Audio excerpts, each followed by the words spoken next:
Behind every mission, there's a plan. Behind every plan, there's a soldier, training, leading, and getting the job done. This is the Kentucky National Guard's G3 podcast, where we share the stories, lessons, and leadership that keep our Guard always ready, always there. Welcome, hello, we're back to the G3 podcast, Fixed Bayonet. I am your favorite podcast, Platoon Sergeant, Sergeant B. We are here today in what should be Frankfort, Kentucky, but it looks like Antarctica outside. I am so over this weather, so over it. I hope you are warm and safe. Glad to have you here. We're going to kind of dive in today to a part two from the last podcast, Sergeant Major 9 with Raven 4-2. But we're going to go through a different kind of perspective of the training and the eyes of, at the time, the E4 Mafia Specialist Cooper. But as we go on, he'll build up to where his career is at and kind of tell his part of the Raven 4-2 incidents and stuff that he's went through in his deployments and training over the years. So with that being said, let's dive right into this. I have with me Sergeant First Class Casey Cooper. Man, welcome to the show. Thank you. I appreciate it. Hey, I'm glad to have you here. Like I said, it's been an adventure so far doing some of these episodes, but I've heard so much with the Raven 4-2 incident, obviously, and then just stuff that y'all have done over the years. So having you here to tell your side of it, which will come from Specialist Cooper back in the day. So I think it'll be a fun time to talk about stuff like that. But let's dive into a little bit about you. You are a recipient of the Bronze Star Medal with a V device, and that was for that incident, and the Purple Heart. It was. For the incident from the Raven 4-2, and then you also had an ARCOM with V from a firefight. Was that before? It was. It was before. That was the first award. January the 29th, yep. Okay. Been on 2 deployments to Iraq, your favorite place. Yep. And so with that, let's dive into how you kind of got started with your career, because I did laugh. So for people that don't know, we don't get to know each other first. I met you for 5 minutes one time, and it seems to be the way of the road for me. So, but one thing I did laugh about, I sent out a bio, and you had talked about when you first got in, and that was because you tried college first, correct? I did. How'd that go? About as well as everybody around me anticipated. Yeah. You know, I was fortunate. I had some educational scholarship opportunities, you know, because I was relatively well educated in high school. Right. I went to Murray State University, joined a fraternity as a freshman, which was never a good decision. I wouldn't recommend that for anybody. Get at least a year under your belt. At that point, my grades started to drop. Yeah. They decided to take that scholarship opportunity away from me. Right. And my dad gave me the ultimatum, like any good father would. He's like, I'm not going to pay for you to go up there and fool around. So you need to come back and either start digging ditches and get a job or figure something else out. But I'm not paying for this. So at that point, I decided to take my fate in my own hands, and I walked into a recruiter's office that day. It was 2003, so the war had just kicked off. And it was May. I walked into a recruiter's office and said, "Hey, are you all still doing that scholarship thing where you pay for school?" And he was like, "Yeah." I was like, "Well, let's go. Let's do this." The MEPS process and entry was a little bit more streamlined at the time, and I had a great process. It only took me a couple weeks before I went to basic training. Right. Yep. And it's, one thing, the word you use, like I was like a unicorn, because it's something that you technically don't see a lot anymore. Is you said I wanted to go get money for college. You just walked in, really no appointment. It was just like, hey, I'm ready to join, and then they just jumped on that, And I seem like that was something they did in the past that you don't see a lot these days. So it did. There was a lot of service-related members of my family. Everybody joined and served at some point, in one reason or another. And being the unicorn part was, you'll have a lot of walk-ins, because I came out of recruiting as well. Right. You have a lot of walk-ins, or you'll recruit and have really, really good applicants and candidates, but some people may have some medical issues, or some people may have some ASVAB issues, or whatever it is. I just happened to be in that niche area where everything kind of lined up, and I was able to join right away. Well, you had brought up, you came in as a 25 Charlie? I did. Correct? That's Camo? It was Camo. But you were colorblind, though. It was a 31 Charlie. Okay. Because that MOS doesn't even exist anymore. We're all so old at this point. They switched over to 25 series. I had joined to be a 19 kilo, which is a tanker, and we still had armor in Kentucky, and it was a big area. they told me at MEPS, I found out I was colorblind. And they said, well, now you kind of narrowed your opportunities down. And they said, so let's look at them and see what they've got. So I picked a commo slot, thought it would give me a great opportunity and a head start, and just went with it. Just went with that. That's something interesting, because I feel like I know several people, though, they didn't know they were colorblind until they got the MEPS. That's crazy to me. It is. You never knew, like, in your lifetime, that you really, before then? Absolutely, no, because if you grow up your entire life pointing at a color, say we've got black here, or even a color like yellow, green, whatever. Yeah. If you point at that and somebody says that's green, no matter what you see, to you that shade, whatever that happens to look like, is green. Yeah. So the real determining factor came up when they show us the Ishihara plates, and you see those dots, and they're like, you've got to see some numbers in there. You didn't see them. I didn't see those numbers, and I was like, this is some kind of sick joke. There's nothing there. Yeah. And they're like, okay, we got some red-green issues going on. Yeah. All right, so no EOD then? No, definitely no EOD, no flight school, and 50, that's unfortunate. 50-50, yeah. Well, I mean, it seems like it's worked out, because you said you came in as a 25 Charlie, and then eventually you crossed over to the 31 Bravo MOS? I did. After my first annual training, as soon as I got back from basic training, we went to AT with the 130th Combat Heavy Engineers. It was a great unit, but I was the only combo person there. We had a fantastic annual training down at Coronado Naval Base. It was beautiful. We spent 2 weeks out there working on some border crossing stuff down at that border. So it was a nice adventure doing that kind of stuff. I was the commander's driver, but our final day there, we had sort of a picnic out on the beach. And they sprung it on us that, hey, does anybody feel like becoming a military police and, going to Iraq? We need, some people to try, because, they were going overseas. They knew they had it, and they wanted some people to reclass. I didn't really have anything going on. I was young, 18 years old, 19, so I raised my hand. I was like, I'll go. I got nothing going on. And took off. And that's how it happened, huh? Yep. And as soon as I completed MP training, that was in July of 2004. In September, I joined the Det 1 617th and became part of Raven 4-2. There you go. That's crazy how life works out, though. It's pretty quick, wild. yeah. 'Cause, I mean, think about that. If you did raise your hand, where you'd be now. It's just, there's no telling. It's the stories that soldiers have are pretty amazing. Just what's going on, but then we kind of dive into, even you became full time in 2009, which we'll get to the deployment. So this is after you come back from both deployments. Sure. And then just chase that AGR career. Is that what you end up doing? I did. I realized it was something that I really enjoyed, something that I'd shown proficiency in. And decided to attack it, and decided I wanted to be a part of my everyday career. Anybody that knows the AJR program knows it's probably the best kept secret in the Army. It's a fantastic opportunity, and it's been a great career so far. Yeah. I've had the opportunity to work all over the state. I've gone from human resources, HR, to readiness and recruiting. I've worked in the budget office. I've worked up in the office of officer personnel management up in the state G1.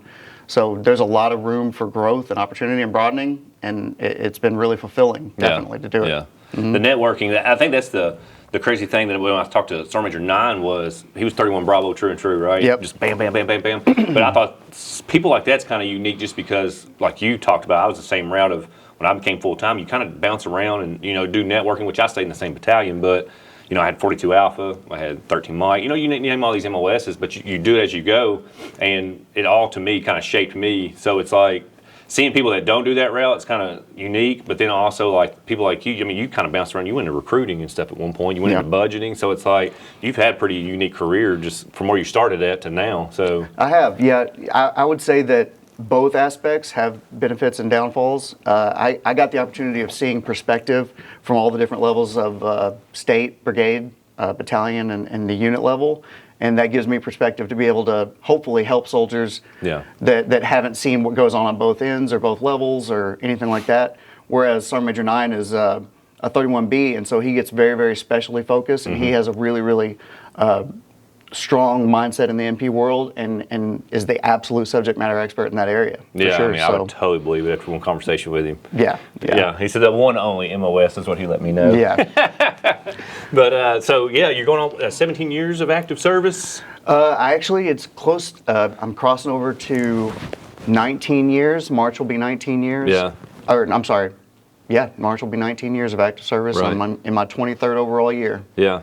That's and then, I mean, digging in a little bit, but you said you're married to a retired AGR, correct? I am. Who's your wife? Emily Cooper was Emily Tanzel. Okay. She was readiness in the MP battalion as well, the 1103rd. She worked supply for the 1103rd, and when it was still a unit, in the 223rd. We actually worked in the same office for a couple of years. Really? And it was a great dynamic. Yeah. Being able to, still maintain professional, conduct, but still getting to see your wife every day and getting to maintain the same schedules.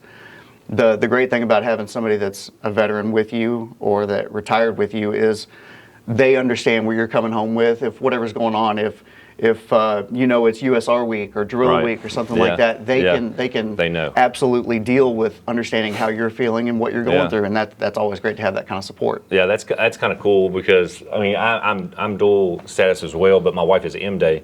But you meet some people that's the kind of that dual AGR role, and you got 3 kids. We do. So I mean, managing a family and then both being in the military heavy family. So it's like that's another thing to kind of really people don't hear about a lot. That whole dynamic of that, and that is cool how you put it though. It's the relating to each other is pretty. It is pretty being familiar. able to relate is fantastic. We have if you're going to be dual AGR, you've got to have a really really good support system. Family care plan's got to be tightened up. We've got family members like her sister that just is basically a third parent to us that always helps out with everything. She's always fantastic. So having that family support structure with anybody in the military is a great thing to have for sure. Yeah, 100%. I believe that too because I've always said it about us with family. You got to have somebody when it comes to stuff like that. But excuse you. Excuse me.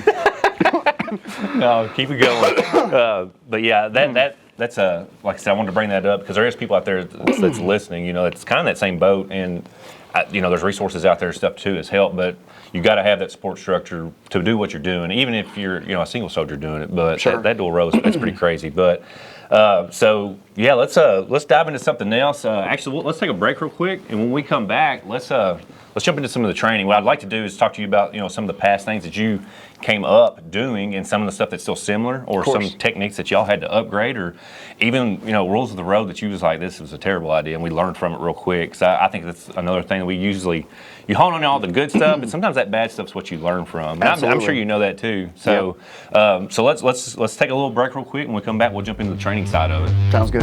Appreciate it. Welcome back to the G3P. We're here with Sergeant First Class Cooper today. We're talking about that second part of Raven 4-2, but let's jump into a sponsorship that we like to do for episode number 3.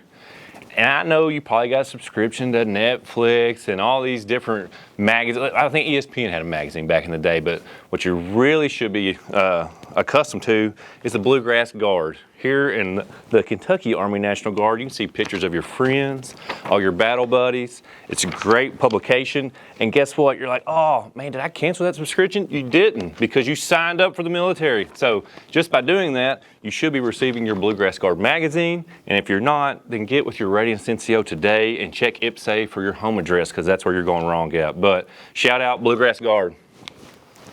Sergeant Cooper. Sir. Welcome back. Thanks. So we kind of went over your life of coming up and joining the military and kind of how you're living. So let's kind of jump back in time and kind of focus on a training aspect.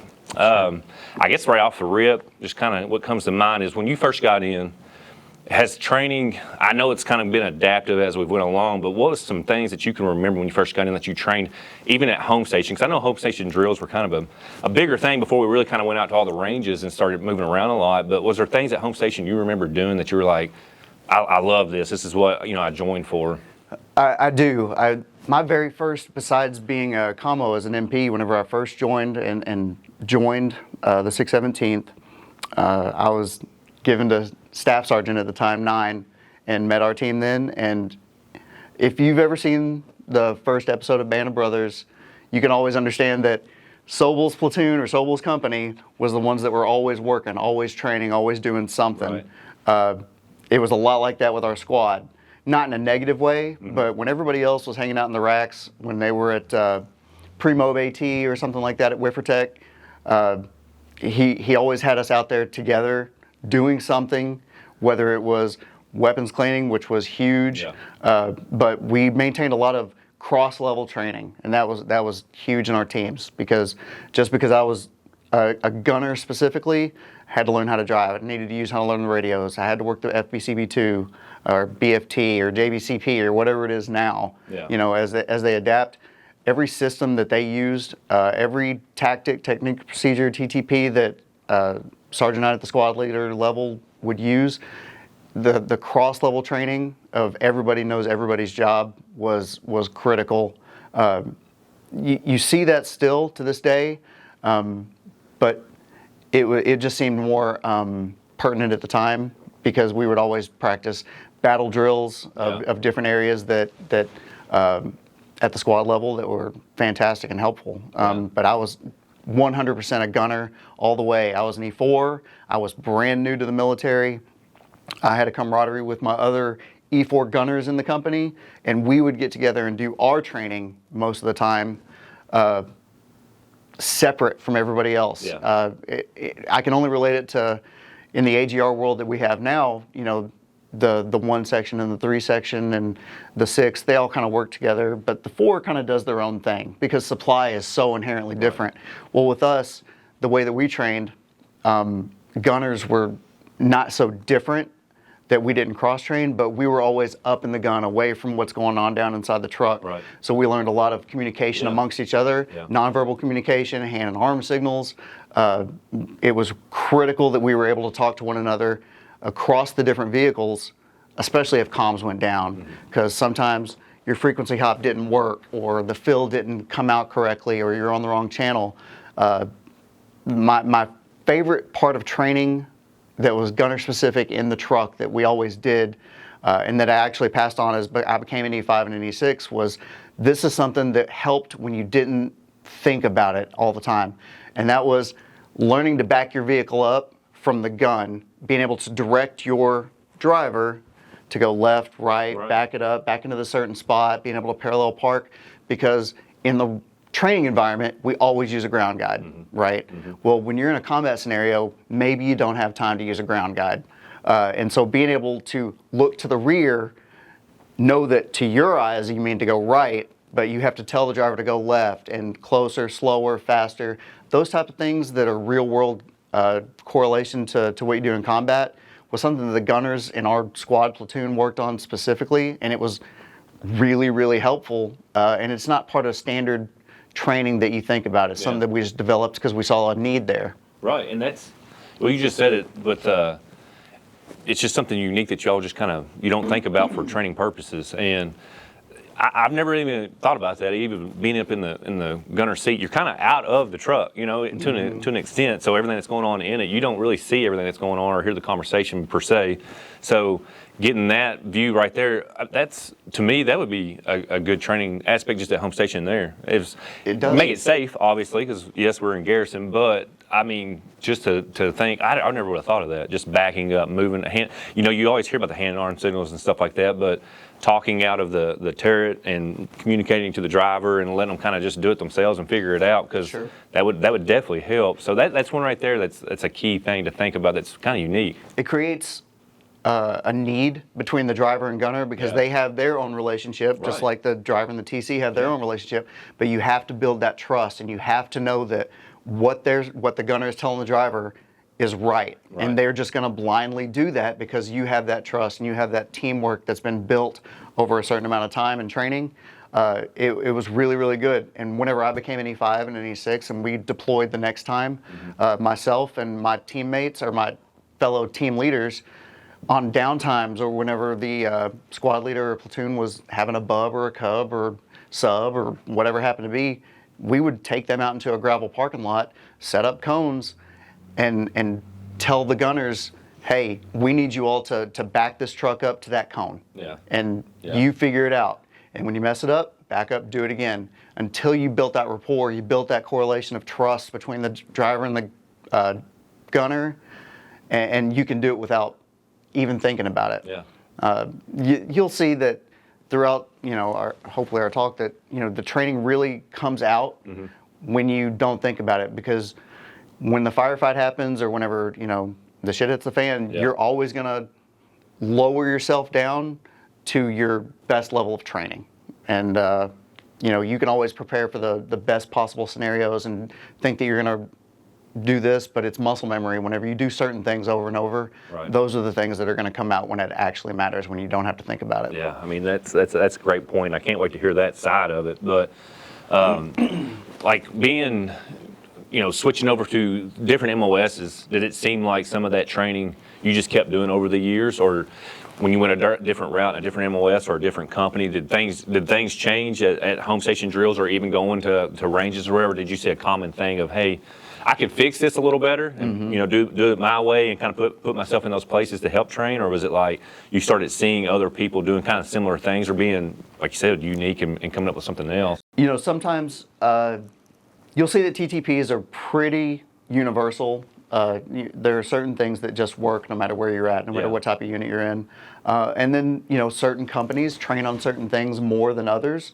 And then when you have those broadening opportunities, you get those assignments, you get an opportunity to say, that may work, but have you considered this? Or if you look in the FM, or if you look in the training manual, this is an alternate way of doing things.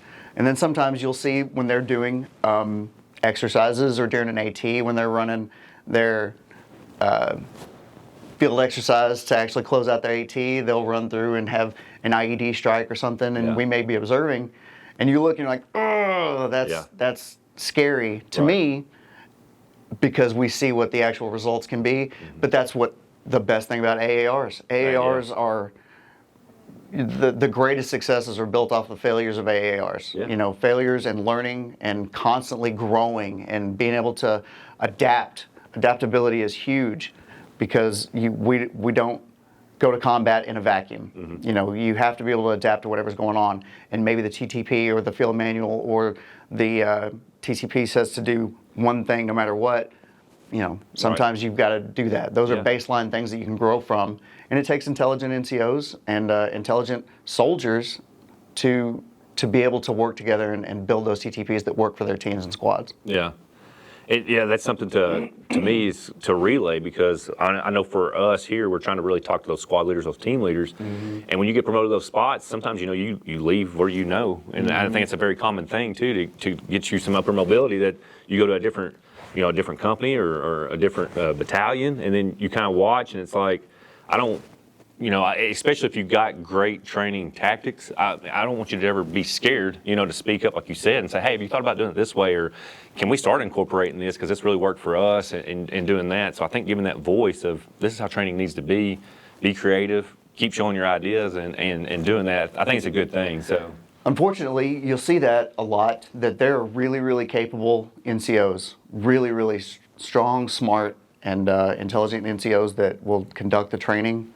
But a lot of the times, the unfortunate part is that this organization is built off of hundreds of years of success in what they do and how they do it. And one of those is the organization's built like Office Space. Whenever he says, I've got 8 different bosses, Bob, so they're expecting to be guided and told what to do. But whenever you're at E5 or an E6, I would definitely say that if you know what you're doing, if you're confident in what you're doing, take ownership of your team. Make them yours. Make that your squad, and protect and circle the wagons around your guys, and be like, this is my squad. And the platoon sergeant's obviously going to have sole authority, and the platoon leader and command team. But they're yours. And one thing that we took to take ownership of that was myself, and he's out now, Sergeant Riddle, and actually Sergeant First Class Shelly Burkett, I'm sorry. She's a recruiter over there. Okay. But we were team leaders at the same time in a squad, and we would always talk about our kids. Go get the kids. We got to have a briefing. Go get the kids. And it's not trying to be disparaging to the soldiers that we have, but it's the fact that we're taking ownership of our team, and we're treating them like our family, because we depend on them as much as they depend on us. It's a single unit, and we weren't treating them like kids or anything like that, but we would talk about them in the third person, like, go get the kids, because we got to do something, because we treated them like they were ours and they were our responsibility, and it's a big responsibility to have. It is. It really is. And I get what you're saying there, because I think that's one thing that always for me made me successful is, like you said, I had very competent NCOs, and they were, the team leaders. They were ready to get it. They, full of piss and vinegar, just ready to work. And it seemed like for my platoon, as long as I kind of took care of them, but listened to their ideas, and they understood that I was listening to them. I knew I had to kind of make the decision, at the final, being the final authority. But it was like I was very about, hey man, y'all are getting after it. What's working, what's not. Sure. Like you said, those AARs, just hey, this was good, this wasn't. So let's fix this part. And I think as you went on, especially like when, even deployments or whatever, it was like you really saw the team come together. It's like a family. It does feel like a family. Like you're very protective. You don't want that damn platoon sergeant going over my platoon. You know what I mean? You stay over there. So it's like you want to fight it out like a family, but Absolutely. Everybody's got your back. And I think that's what makes it a kind of a beautiful thing when you have that cohesive just team that can operate together. Everybody has each other's back. And when you take ownership of your team or your squad or whatever it happens to be, that kind of confidence and ownership of that translates up to the platoon level and company level, and it makes it easier for them to loosen the reins a little bit. Right. You Yes. you eventually, when you're riding the horse, you got to be like, he knows what he's doing, and just let him go. Yeah. That giving that confidence to the squad leader, the platoon sergeant, to know that this guy's got this, or this girl's got this, this soldier has his team or their squad, it makes it easier on them. And it allows them to provide a little top cover. If they're out there doing something, training at a different area or something, but they're getting the job done and they're really successful in what they're doing, and they're meeting the commander's intent, it's easy for them to tell the first sergeant commander, like, hang on, they know what they're doing, let them have that. And, giving them that trust and gaining that trust from them as well is a great dynamic that I really hope that everybody gets a chance to endure, because the Guard, we join this for the different benefits. We join it for school benefits, or the TRICARE alone is, worth staying in just because, especially if you've got a family, it's ridiculous. But the whole point of the military is to fight and win America's wars. And when you can just take the reins off and they know you've got this, that makes it really, really spectacular. Yeah. And that kind of made me laugh, because people know me. I mean, I'm not a very serious guy. I think you kind of gather that. But it's like, speaking of that, it's like when the platoon was like just clicking and we were rocking and rolling, mission success and stuff like that. It was just funny because my commander, he would really, him and my first sergeant really always kind of had my back, because they would bring something up. You'd always see your command, they'd be like, "You're gonna let him do this?" Yeah. Like Benningfield, and they'd be like, calm down. So that always, because you like to do some hood rat stuff. You gotta make it fun. You gotta make it fun, and the platoon always had fun, but. I knew when to kind of hone it in, and I think that's another thing for teamwork is, we made training fun, we did stuff together, but just to see, upper commands and stuff would be like, shit, I don't know about this, and they'd be like, it's fine, and it would work, and it's like having that backing gives you confidence as a team. It does. And I love that about them. I love good leadership, but let's flip the switch then. Okay. Bad leadership. You ever learn something from something that just, hey, we shouldn't be doing this, right? Of course. Yeah. Yeah, you can always take everything you go through, whether you have good leaders or bad leaders, is learning for you. And it's on you as a soldier to learn from it. And you take that, and I've taken that throughout my entire career, especially going through the different levels of G1 all the way down to the detachment level at the what we would call the 10 level of the unit, is take the good and the bad, learn the way that affected you. If you have, maybe leadership that you would be a little bit more successful, or a little bit more aggressive, or a little bit more knowledgeable, or a little bit more forthright in their intent or whatever. Take that, understand how it affected you, and then ensure that you don't do that whenever you're in that position later. And that's the best we can do. We have great NCOs that provide advice and guidance to the officers in their charge. The officers do a great job of creating intent and implementing it, and sometimes there's good cohesiveness and it works, and sometimes there really doesn't. It doesn't matter, because the Guard is a cross-section of the regular population. We just take the best of that cross-section, and not everything is always going to work out as far as leadership styles, we'll call it. Some people don't relate better to their soldiers, and that's just part of it. But all things will come to pass, and you just learn from those times,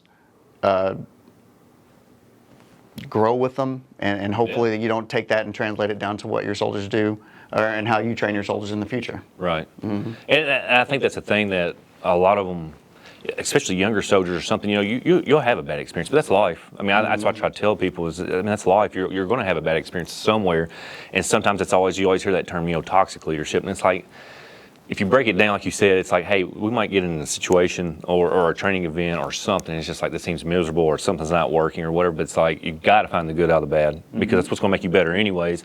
And I think taking that step back sometimes, and maybe it's the way they're communicating. Maybe they can't communicate. I get it. I mean, they've worked themselves up to certain ranks and stuff like that. But I always try to find the good in it, and that's why I try to instill. I think that's what makes a well-rounded warrior, is not always just focusing on this is what's wrong, this person's always wrong, they make the wrong. It's like, hey, I got it, but we're making decisions, and especially in a training environment, it's the time to fail. Yep. And that's why I always tell everybody, in which we'll get in a little bit further here in a minute, because you'll know the life scenario of it when shit hits the fan. But at the time when you're training, it's the best time to let people, hey, loosen the reins a little bit, let them do this, and then we'll correct it afterwards. And that way we'll build, but don't always focus on it's the leadership. Be the leader yourself. Right. Make your own path, but create something, and don't always blame it on, it's the leadership. Because I know, we've all been in scenarios where it's like, this ain't the best situation, or, man, this sucks. It just sucks. But embrace the suck and do it, That's exactly what I was thinking about. We've all had, throughout our careers, times where we've been in November at the range, and it's the night fire, and it's raining, and it's just cold enough that it's miserable, but it's not quite cold enough for it to be snow, so you're just getting there soaking wet. You're standing around and you're like, what am I doing? But if you look around and you see that maybe somebody else is a little bit more miserable, that's good enough for me. I'll take it as long as they're really hating it. But embrace the suck is a great thing, and it's not a mantra that you try to ascribe to, that it always sucks, but embrace the suck, because that's when you grow, and that's when you get better, and that's when you get to have adversity. You can't overcome something if you don't ever have adversity. And knowing that you have the personal courage to overcome adversity, no matter what it is, small, big, whatever, just relish in it and just absorb it, and let it roll off your back. And a lot of it is, when you're talking to battle buddies or just friends, people who've gotten out or whatever, sometimes you reflect on the bracing the suck. Those stories, that's the stories that you made. You made the best of it, but remember that time we was here? Remember the range we were on? It was a shit show. Absolutely. Like, blah, blah, blah, blah. But those are the stories. So it's like, if you just kind of hone in on, hey, where are we at? What we're doing? What's the intent? Let's make the best of it. Like you said, and every now and then you might find somebody that's a little bit more sucking than you are. It's They like, are. oh man, let's just get through this. But It's an opportunity to say, hey, maybe you can help them gain perspective and maybe come out of it. Yeah. Or maybe if they're in another platoon that maybe your platoon's a little bit competitive with, because competition breeds success. Yeah. And be like, well, they're hating it, so we're winning. Right. As long as somebody else is in worse shape than you, you're doing okay. That's awesome. With training events, you've been in for a hot minute, it seemed like, and then you go on these deployments, and you probably went through a lot of training before and pre-mobs and all that stuff, and then you show up there and you kind of start seeing like the real life part of the war, right? You're in it. So what was the confidence then, like your first deployment, especially as an E4, like going into it, like, hey, the team's good, but this is the real deal. Is the training good enough? Are we going to be, did you ever really think about stuff like that? Sure, absolutely. I'll never forget being in Kuwait as we sat there for a couple of weeks of just getting ready to go into country. Right. You were in Camp Virginia, which is a dusty hole at the time because they hadn't built it up quite as much. You start thinking about, what's this really going to be like? What's this going to really be like? We hear these reports, we hear about what we're going into. We're trying to think about the rip that's going to happen, the relief in place with the company that we're replacing, and trying to get as much information as you can. But until you've been there and step off the plane and get blasted with the hot air on the flight line, at the E4 level, one thing that we did or didn't have, because it's not necessarily a need to know, but at that level, you can't absorb everything that the company commander and the first sergeant and the platoons know, because you don't need to, and there's no need to have that much stress on you. So you trust that your leadership knows what they're doing and what's going on. But something that was funny was we stepped off the plane in BIOP after one of the worst C-130 rides ever, where they come in with those, we'll call it combat landings, and they kind of spiral. They spiral over it, and you feel like you're going to throw up in a bathtub. and you get off the plane and you're like, well, this must be bad if they're landing like this. Yeah. And you don't realize that, I hadn't done the research to know that BIOP was a relatively secure area. We step off and we get on these buses to take us to our pad, and we're like, we're outside the wire right now. We're not. So you're terrified. Just not knowing. Those emotions. Yeah, absolutely. Just not knowing is enough to make you start to think. Yeah. But you know that if it gets down to it, you're going to be okay. Right. Because you're where you're supposed to be. You're where you've been directed. You're where you've been ordered. These things have been coordinated for you. Yeah. The only time that you are curious about it is just because you haven't experienced it before. Yeah. The second time we go in, it's ironic that we were in Pad 12 of Camp Liberty in 2004 and 5, and sure enough, Pad 12, I was like 2 trailers over the same place that we were in 8 and 09. Yeah. And I can tell you that experience of being able to talk to my team and be like, this is what's going to happen. This is the why. This is the what. And given that knowledge, whether they want it or not, gives a sense of ease. So the knowledge is everything, and being able to understand what's going on and why it's happening and how this is going on, and you're not outside the wire right now. It's fine. We're going to go over here, and the chow hall's right over there. Right. And having leadership that has that experience. That's great.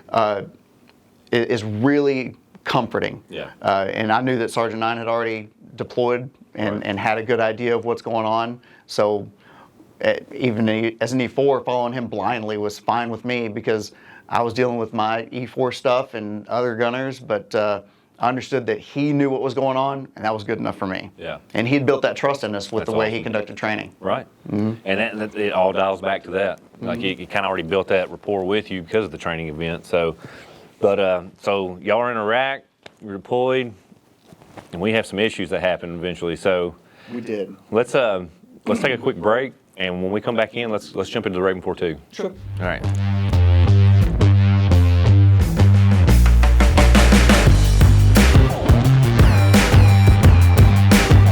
Welcome back for part 2 of this Raven 4-2 with Sergeant First Class Cooper. We've kind of talked about his life, we've talked about training, building up to the deployment, but before we start getting into your firefights and those scenarios, tell me about this window we got sitting here off a Humvee. Yeah, so this is, we'll call it a souvenir that I was able to bring back. After our vehicles were deadlined after that firefight, mine was particularly jacked up, you'll see. Yeah. And that's where, in the gun, standing up in the gun, or the turret, we called it get up in the gun. That's where theoretically my legs would have been. Right. And I was like, you know what? Thanks, window. Yeah. So when they were replacing parts or whatever, they were just going to dispose of it. And on the way home, I decided to see if I could make it a souvenir. Yeah. And Navy Customs was really helpful with that. Okay. In their ability to look in a different direction for Right. a few minutes. So it's been something that I keep. I just throw it in the office. It's always a conversation piece, and it's always a good reminder of some of the good things and bad things that happen. And I really, it's always nice to have. I mean, not a lot of people have something like that. It's proof positive that they can trust their equipment. That's for sure. Even from the back glass. I mean, can you see me, Sergeant Crane? He's probably going to kill me right now because so many fingers I'm holding up. Or one. Well, the neat thing is it's not even cracked. It's not anything on the backside. Yeah, and it took some hard hits, and it's heavy. It's probably, I don't know, 60 pounds. Oh, I guarantee it. I mean, that thing is built right there. Like, Yep. It's just that's wild though. That's what's stopped from basically taking your legs out from under you. Yeah, and this right here is a key reason of, at least in the MP world, when you dismount, shut the door behind you. Yeah. We don't want to let that thing open because rounds will go in there and start bouncing all over the place. But a good TTP is if you dismount, shut the door. Shut the door. For goodness sakes. There you go. All right, so building into that, let's get in. So you're there in Iraq before even the Raven 4-2 incident. Y'all had already kind of got in some firefights.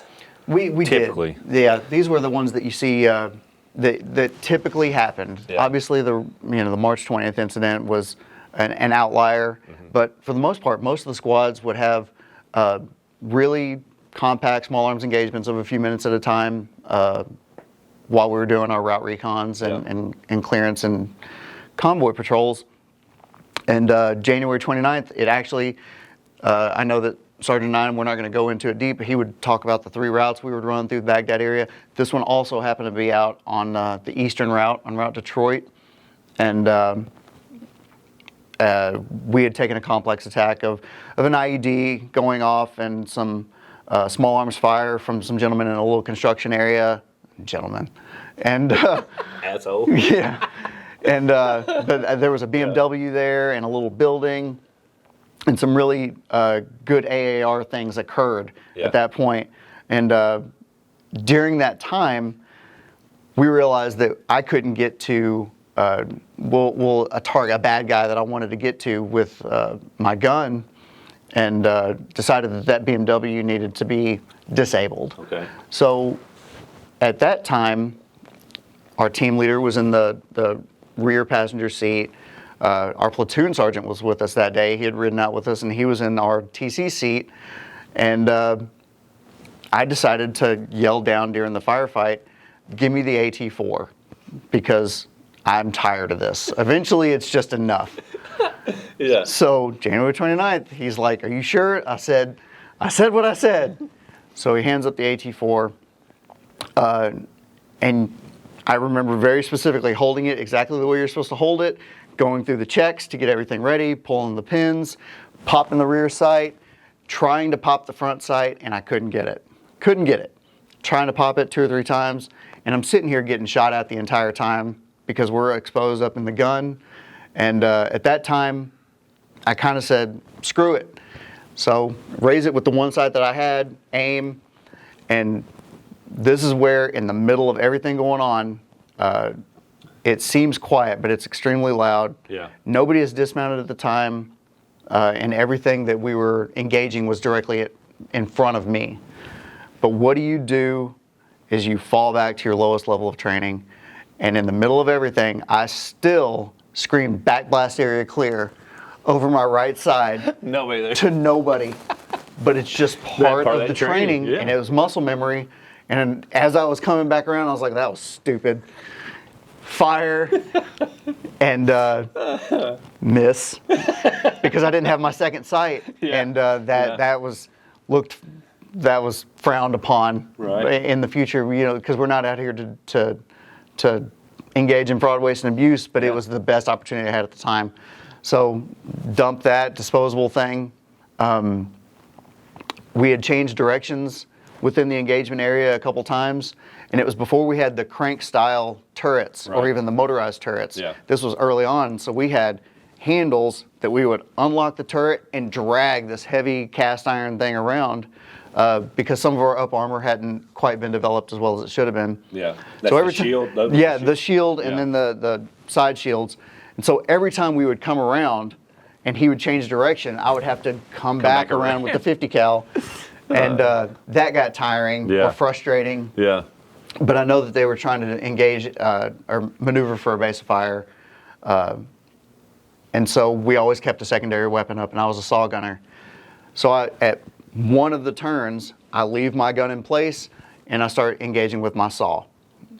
And I'm not sure if it was a round or an RPG fragment or something, but I'm firing with the saw, and the gun kind of just falls apart in my hands. The handle, pistol grip, breaks off. And if you've ever put the 249 together, you know that there's the pistol grip slides up into a certain spot, and there's a pin there and a pin in the rear. Well, the front pin had been destroyed, and part of that little area of the gun was messed up. And it just falls off in my hand. I'm like, well, this is unfortunate. And I don't know to this day what it was, but adaptability is key. And we would stand on these turret risers that would help you raise up and lower in the turret. And in those were little pins, cotter pins, that were attached to metal braiding wires attached to the truck. And I'll never forget, for whatever reason, I reached down, ripped one of those things off. It had broken the little wire, put the pistol grip back in, and that pin just happened to fit just right, and was able to re-engage. And the gun fired just fine. Wild. And to this day, I have no idea what made me do it. No idea what made me kind of spatial awareness thought that pin was the right size.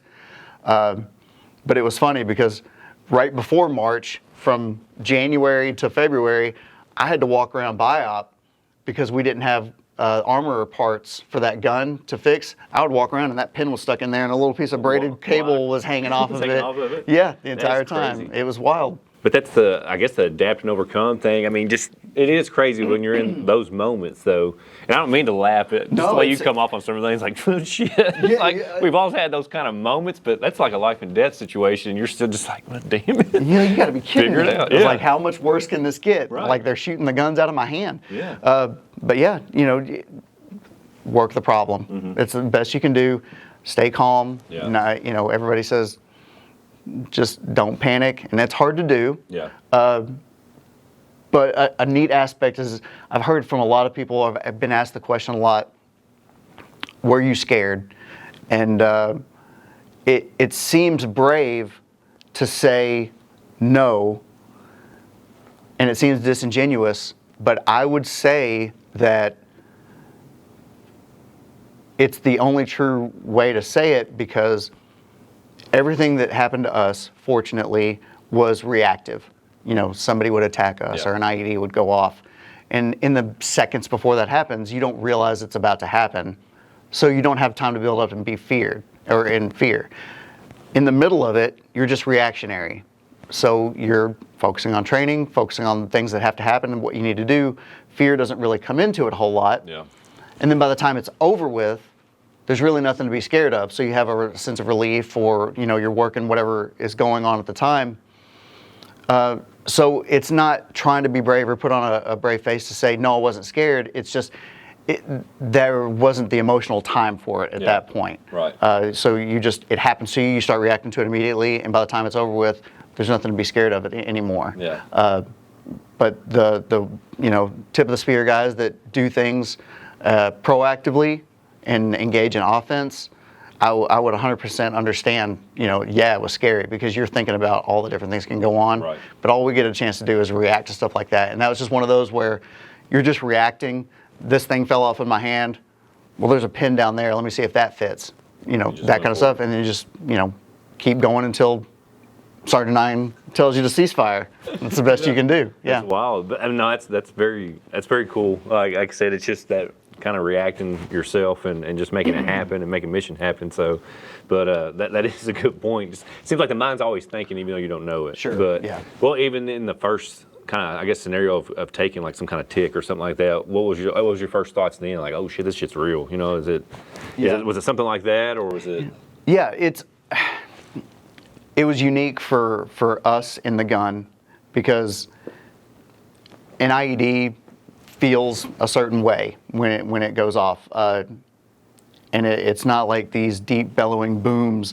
It feels like a really, really hard clap and a bang, and it's just immediate, and you don't realize it. Yeah. And just about every time we would have an IED engagement, it was the first reaction is always just, oh shit. Yeah. And as soon as that initial blast or whatever goes by, you check real quick to make sure that you're okay. Then you start checking your gun, your equipment, and stuff like that. You start rolling through your checks. But an IED is not a sustained engagement. It's just a thing that happens. You react to it real quick and then move on, right, and start doing whatever you have to do. But the first time something like that happened, that I very vividly remember, would be an IED that happened at Checkpoint 50 Alpha, where I believe Sergeant 9 actually told the story. Sergeant Major 9. He's always going to be Sergeant 9 to me. Even to this point, after 20 years, he would demand I call him by his first name, and that's just never going to happen. It is crazy, because I've noticed that when talking to him, which, I mean, I said Timmy. That was the worst idea. Yeah. No, I get it from everybody now. Timmy. But you could tell he's just one of those first name bases. I mean, I have only met him that one time, and it was Clay. Thanks for having. It was like, that's crazy to me. The amount of respect that I have for just him as a person and a soldier, and what he's done for me, it'll never be anything but Sergeant 9. And it's just muscle memory, because I called him Sergeant 9 for ever. But yeah, when those sorts of things happen, you just kind of roll with it. And I very vividly remember that IED going off, and the one he talked about, he said we were going to run it twice because we would patrol a certain area. Right. Yep. And came back to. And came back to it. And what he doesn't tell you is what he tells the gunners and stuff to do. And the TTP is to protect us as much as you can because you don't want to have them exposed during a blast. So he's like, hey, get down in the gun. He happened to be in my truck that day. It seems like he's bad luck because every time he was in my truck, something bad seemed to happen. So y'all don't ride to lunch together? Right, no. And I was always in the lead truck. We would always rotate our trucks, and anytime something bad happened, I was always the first one to catch it. So thanks for that. Yeah. But he would tell me to get down out of the gun. But what he doesn't say is, hey, get up against the window and take a look at it and see what it looks like. See if you can see anything. And so I'm down there like a child peeking through a window in a Christmas display, and about that time, it goes off, and it's just a feeling you never forget. And I'm like, okay, it was play and it was training up to this point, but people are really trying to kill us, and that makes you focus. It makes you be more serious. It makes you not take it more seriously, but it made me mad. Yeah. And that's just a human emotional response. It made me mad. It didn't make me scared. It really pissed me off that somebody was trying to do that to us. Right. As I grew older, I realized they were the anti-Iraqi forces. They were trying to do the things that they were doing, and they were negative. Yeah. But I couldn't say that if Red Dawn happened again, we wouldn't do the same things as soldiers. We would protect our ground, doing what we thought was right. So 99% of the people that we engaged with when we were in Iraq were trying to live their lives. They did not care about us one way or the other. And it was a small percentage that really gave the global war on terrorism in Iraq a bad name because they were doing things that were, anti-government and anti-American. Yeah. But for the most part, those people were fantastic. But we would do the same thing because you protect the ground you live on. Yeah. And so I get it. I empathize. But you got to protect your life, and you got to protect the lives of those around you too. Yeah. So I get that too. I mean, I know what you're saying, like all those feelings and emotions. But I mean, that for what y'all were just kind of constantly getting into, that's just crazy. Yeah. It's just like it seemed like from the rip too. So, but let's go into the Raven 4-2. I know, like I said, Sergeant Major Nines kind of told the story, but from your perspective, I mean, you got hit right from the rip. I did. So my perspective was really, really, I had a narrow focus. Mm-hmm. I was the lead vehicle, and we would typically shadow convoys. We would clear an area before the convoy window opened to try to, because we want to take any of the bad stuff going on, whether it's IEDs or small arms fire or anything like that, because we're equipped and prepared to deal with that sort of scenario. So the idea is to clear that route, take on anything that's going on. That way we know by the time the convoy window opens up that we can just kind of cruise through, get behind and shadow a convoy as it goes through and make sure that they make through our sector clear. As I was told, because I was just a gunner. Yeah. So here's the game plan. Yeah. So I'm up in the gun, and we get behind the convoy after we had stopped and spoken to him a few times. We're like, hey, you're at the top of ours. We'll follow you through all the way to the end of our area and let you get through. And they were probably a half mile, 3/4 of a mile ahead of us. And I see smoke, and the vehicles start shifting to the left. They start moving really hard to the left. The semis were moving left and right. And then I hear the really, really specific sound of gunfire from that distance. Yeah. And it sounds like crackles.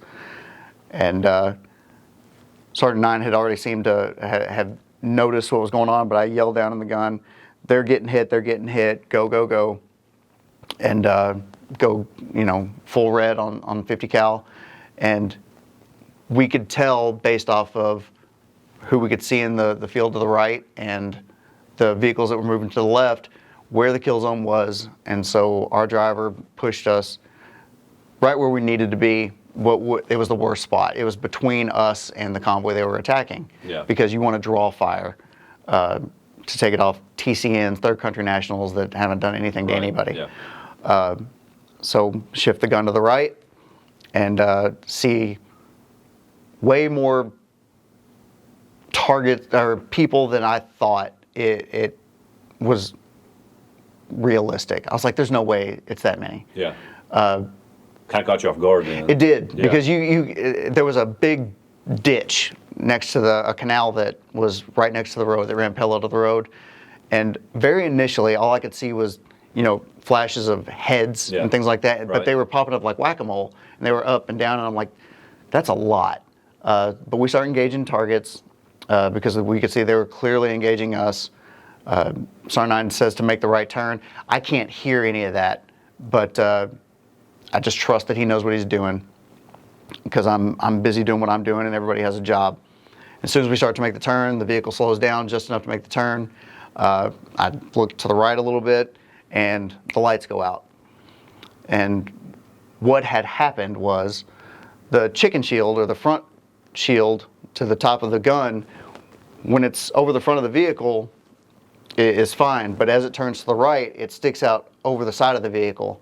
And when the RPG had struck the side of the vehicle, it funneled some of the explosion up and into the gun with me, and the concussion itself just put me out. That's amazing. And do you remember anything before you woke, like how you got there? Because he said you went into the back of the vehicle, right? You went down there. I don't remember going from A to B. Yeah. I remember being at A and then being mad at Sergeant 9 because he tells something different.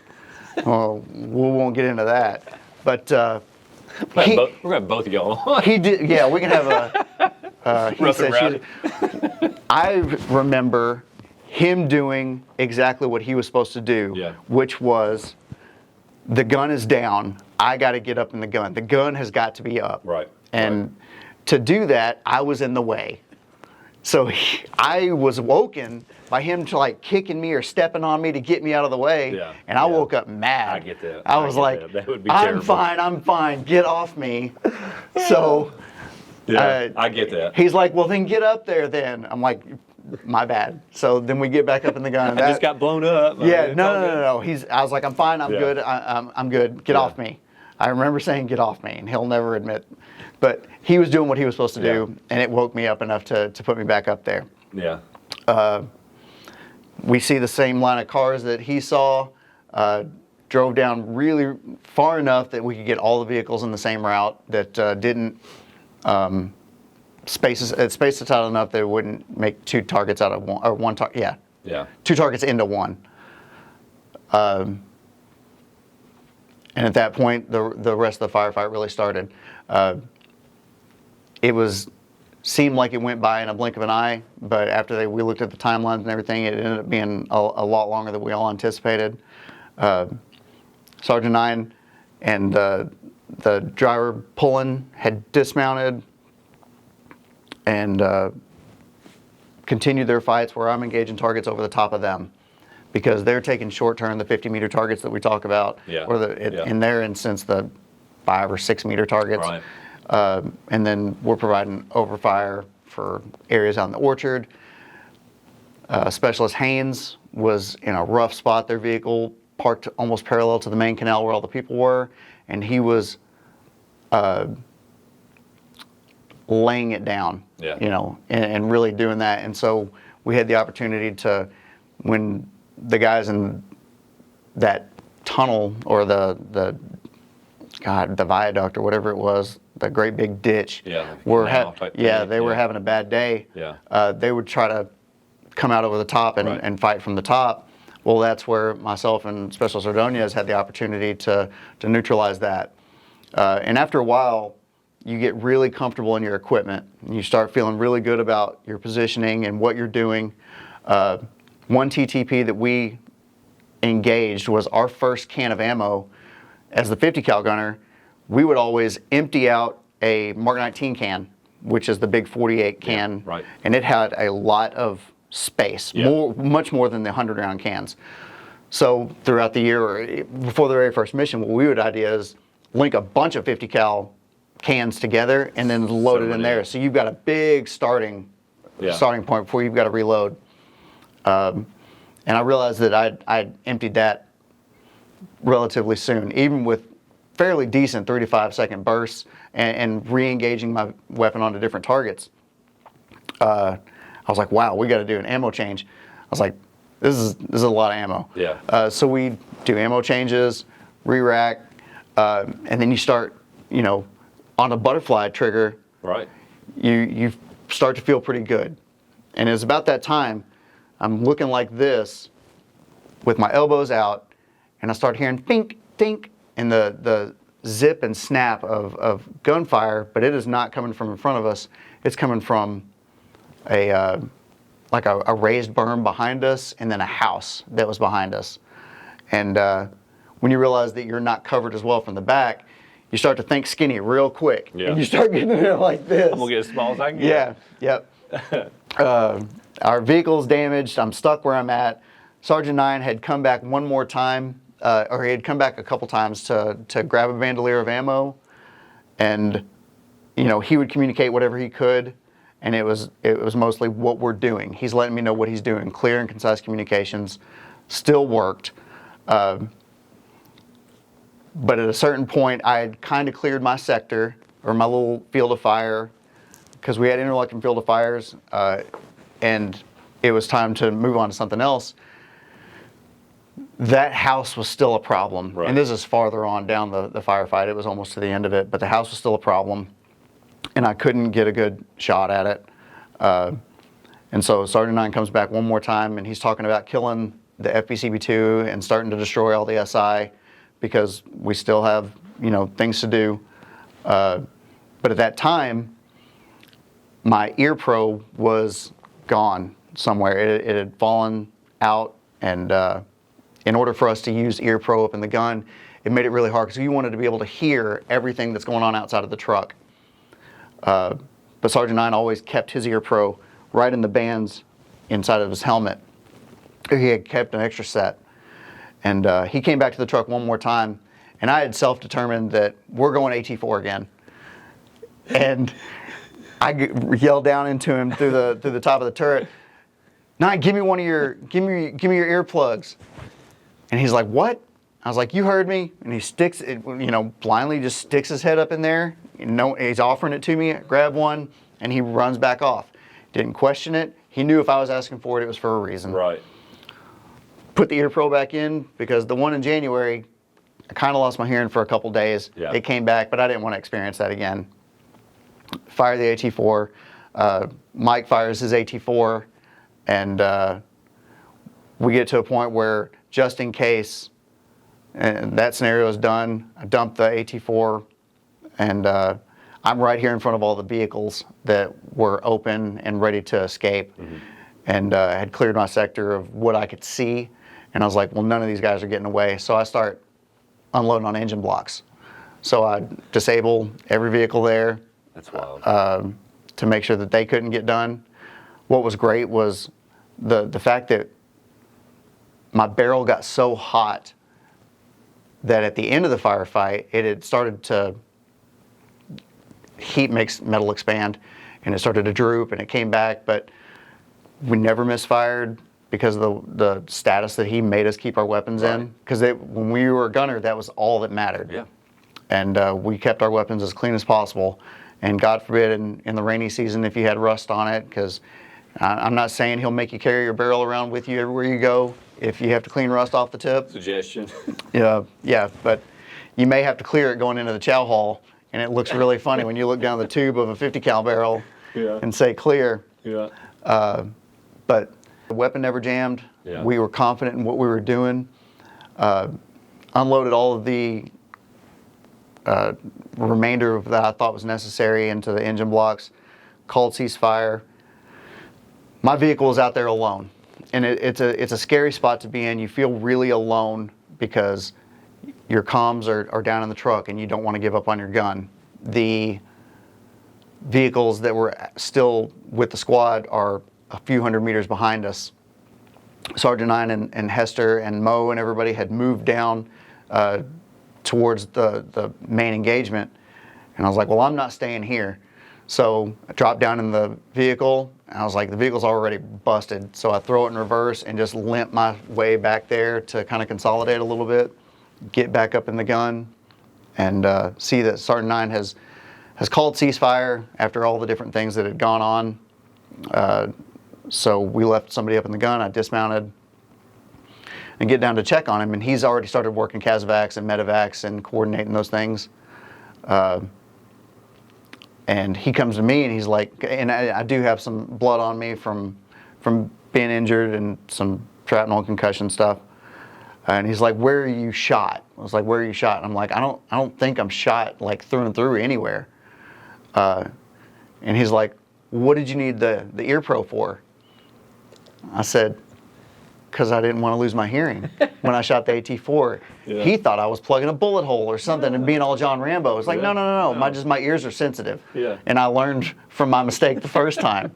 Adaptability and learning from your mistakes is critical." And he rolls his eyes like I'd never seen before in my life. And then we continue on with securing the area for the rest of the day, because that was a long day. That happened early in the morning, and we didn't get to clear until well after dark that night. That's crazy. Yep. Well, I thank you for sharing it. But let's take one more break. Sure. And we'll kind of round out. I mean, it's a lot to take in with the firefight. So let's we'll kind of hone in on what kind of the back end was you for Raven 4-2, and then we'll kind of close out. Sounds good. All right.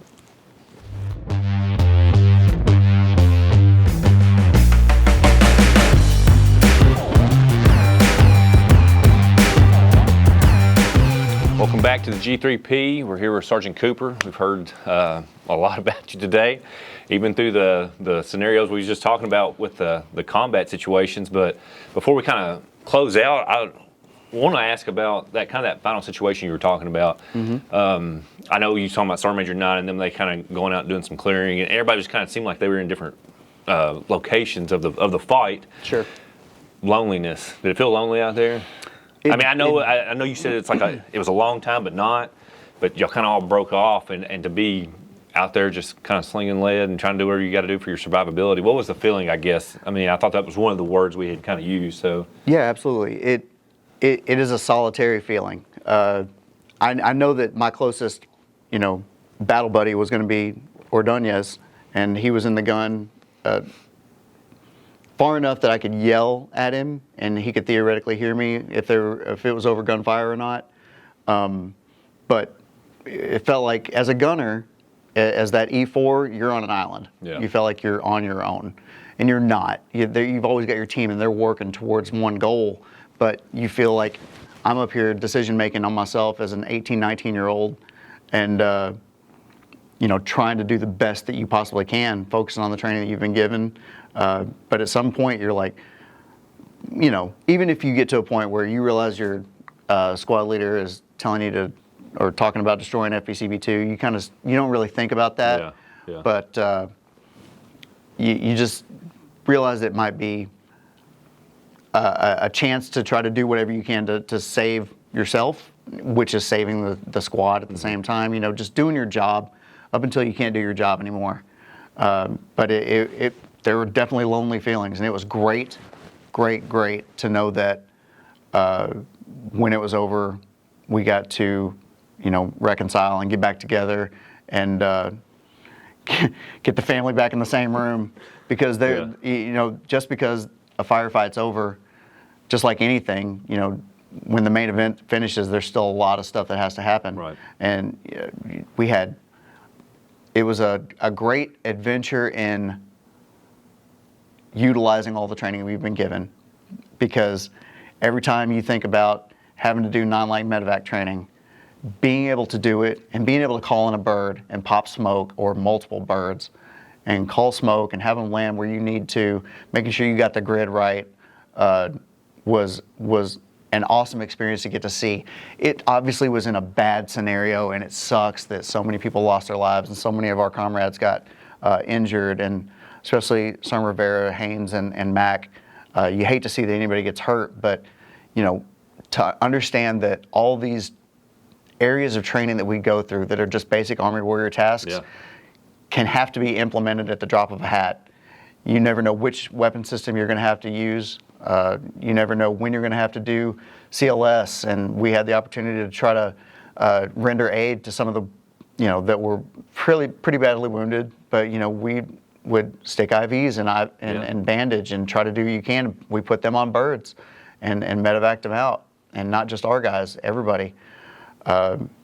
And then you go through different, we would call it civil disturbance training, because after a while a crowd will gather, and you've got to make sure that you're doing crowd control and things like that.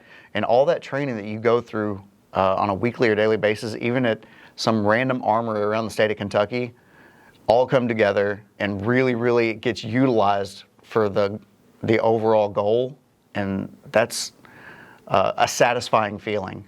You know, at that point, when you realize all that stuff was not for naught, to be able to say that that training was for a purpose and you actually got to use it was really, really satisfying. It's not something I would ever hope anybody ever has to do or use, but to know that it works and to know that you will fall back on it and you will know what you're doing. You will know how to do random evidence collection when you're gathering up stuff, and whether it's as a military police investigator that I went to later, you know, utilizing interviews and interrogation techniques on a gentleman that came out unscathed, how to do detainee operations, all the things that MPs do. We were in a unique and fortunate opportunity and spot to get to do all those at one time in one day, and make it out successfully. And I 100%, I know we're not going to get out of here without, I don't want to get out of here without saying that it wasn't just myself and the team and the squad. It was everybody that trained us, even from the goobers that we fought with at 1st Army during Moab Site. And everything that we had led up to that point, for Specialist Pullen, Shambone, Ordonez, Haynes, Mack, Rivera, Specialist Mike, thank God he was there that day, Hester, Morris, Sergeant Nine, even through our company command and the platoon sergeants that gave us the autonomy to run missions the way that we saw was going to be successful, was it all comes together, and it's because of them, because of their dedication to it, because of Sergeant Nine's willingness to do the hard right over the easy wrong in training on things that weren't necessarily in our wheelhouse, but to do them anyway. It made that day successful.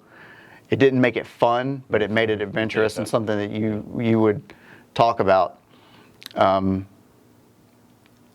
After that, you know, we actually had the opportunity to go back with Sergeant Nine and the team to Fort Leonard Wood and, you know, discuss AAR comments and doctrine and how that can affect, you know, MP operations in the future. And I think we were able to gain a lot from that engagement.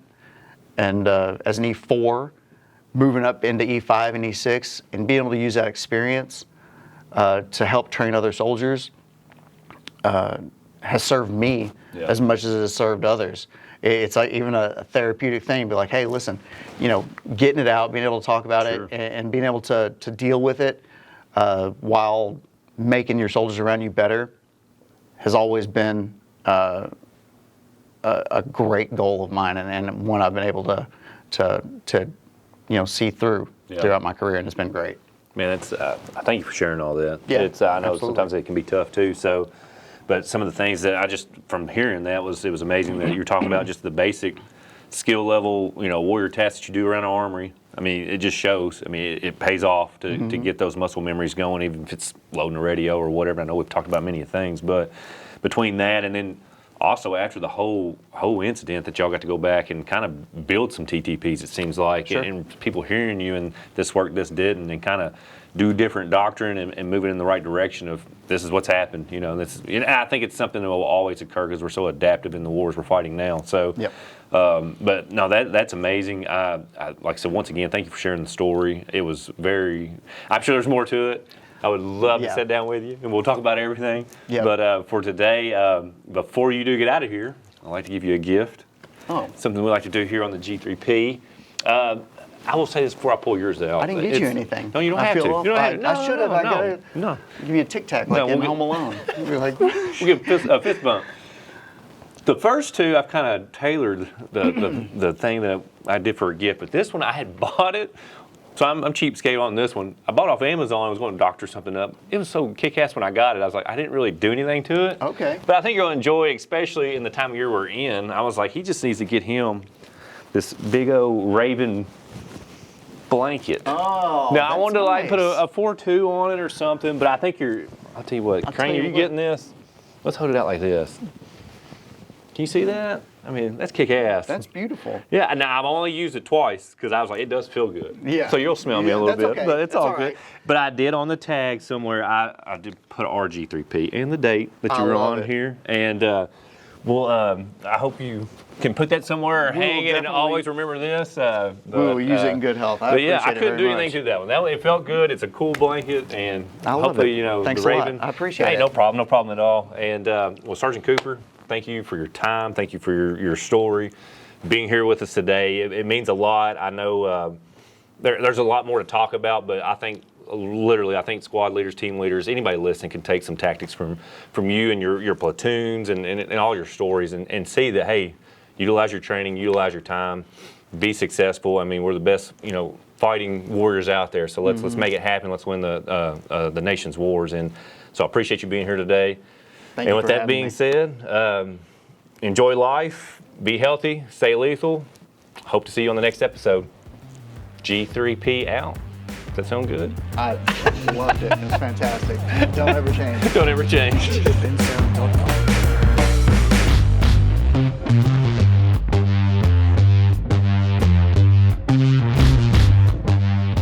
Thank you for joining us on the Kentucky National Guard G3 podcast, where we bring you the voices and stories behind the mission. Stay connected, stay ready, and we'll see you on the next episode.